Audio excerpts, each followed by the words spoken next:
Ladies and gentlemen, book lovers of all kinds, welcome to Shelf Indulgence.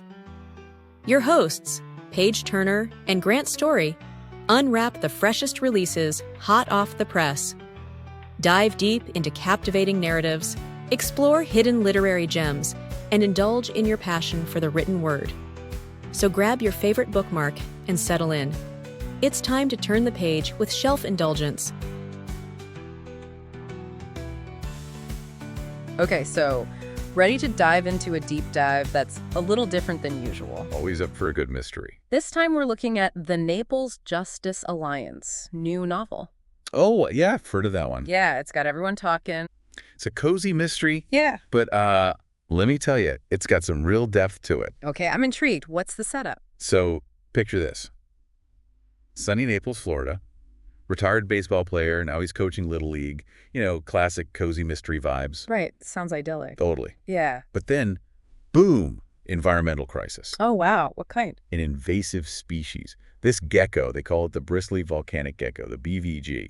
And it's like wreaking havoc on the ecosystem. Beaches, wildlife, the whole 9 yards. Makes you think about those pictures of kudzu taking over entire houses down south. It can get that bad. That's exactly what I thought. It was like the author took that idea, but, you know, with geckos. But here's where it gets really interesting. The story's not just about the geckos.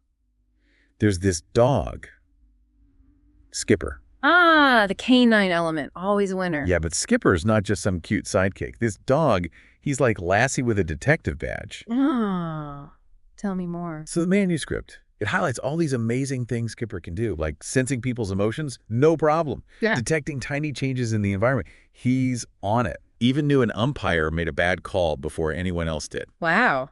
Okay, that's pretty impressive. It makes you wonder about animal senses, doesn't it? Like, how much are they picking up that we miss? Right. I mean, my dog knows when I'm reaching for the treat jar before I even move. Exactly. It's like they're tuned into something we're not. And this Skipper, it sounds like the author's taken those abilities to a whole new level. Oh, yeah, for sure. This bristly volcanic gecko, as outlandish as it sounds, it serves a purpose. Think about it in the story. It arrives through what seems like a harmless floral shipment. Right, like a bouquet or something. Seems innocent enough. But that one little event, it sets off this chain reaction, and it really underscores how delicate these ecosystems are, how easily things can be thrown out of whack. I think what makes Skipper even more compelling is his past. The fact that he's a rescue. Right. The manuscript mentions he was rescued from a home with 30 other dogs, all neglected, malnourished, heartbreaking. It really is. The manuscript even uses this term Noah syndrome to describe the situation. You know, I've heard that term before, but I don't really know what it means. Beyond just like having a lot of animals, I guess. Well, yeah, it's definitely more than just being an animal lover. Noah syndrome often stems from this inability to cope, psychologically speaking. It's a form of denial, where the hoarder genuinely believes they're saving these animals. Even though the situation is clearly out of control. Exactly. And that's where it gets really interesting. And it makes you wonder, with Skipper, about those invisible scars, you know, the things animals go through, how it shapes their view of the world. It's hard not to think about, right? Their experiences, how they perceive things differently because of them. Definitely. And speaking of characters with some depth, let's talk about Monique and Barry, the human protagonists. On paper, total opposites. Supermodel, retired baseball player. I'll be honest, I had Monique pegged all wrong at first, but she's got this whole other side to her. Wants something more than the whole modeling scene, you know. And Barry, you'd think all that fame, he'd have it figured out. But retirement hit him hard, huh? Losing that identity, that purpose. It's something a lot of people can relate to, even if they weren't in the spotlight. Totally. They're both searching for something real, something authentic.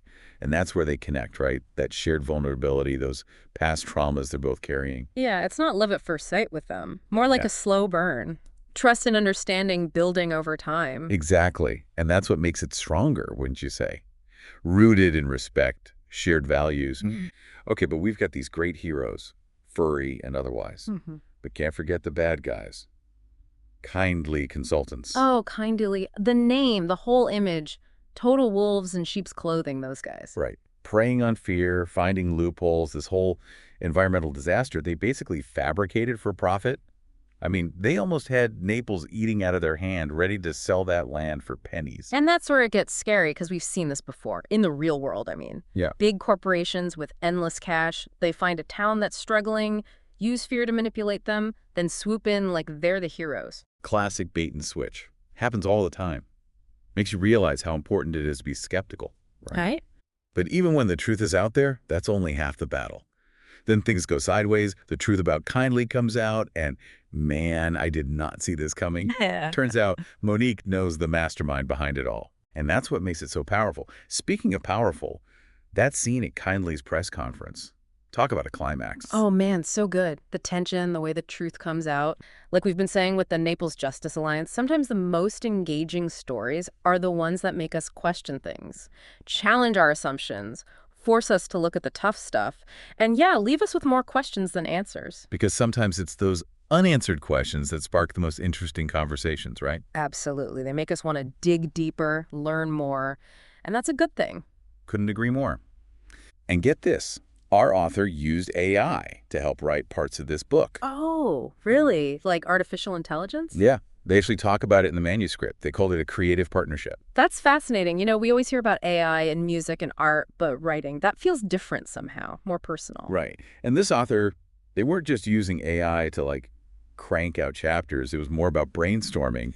Obviously, like a digital sounding board. Yeah, exactly. So the AI was like a brainstorming partner. I love that. That's amazing. You know, it really makes you think about the future of storytelling. The possibilities are pretty exciting when you bring technology into the mix like that. Definitely. Though I gotta say, even with the AI, the author's voice really shines through. It's still their story. Absolutely, because at the end of the day, it's the human element, that spark that makes a story truly connect. But I think it's so cool that writers are exploring these new tools, pushing those creative boundaries. It really is fascinating. Well, I'm not giving away any spoilers, but I will say this. The author has created a world so vivid, so believable, that you find yourself rooting for these characters every step of the way. And speaking of getting involved, you have got to check out the author's website. They have gone above and beyond to create this immersive experience. We're talking in-depth character profiles, podcasts about the book. How cool is that? And wait for it, an original soundtrack. Wow, an original soundtrack. That's a new one. Right. It's so creative. Music can be so evocative, you know? It can really transport you. Do yourself a favor and pick up a copy of the Naples Justice Alliance. Check out the website, explore all the extra content. I promise you, it's an experience you won't forget. Sounds like it. It really is. So as we wrap up this deep dive into the Naples Justice Alliance, there's one final thought I want to leave you with. Could a group like this, a group of flawed, determined individuals united by a common cause, could they actually spark real change, make a difference against all odds? It's a question worth pondering, don't you think? Until next time.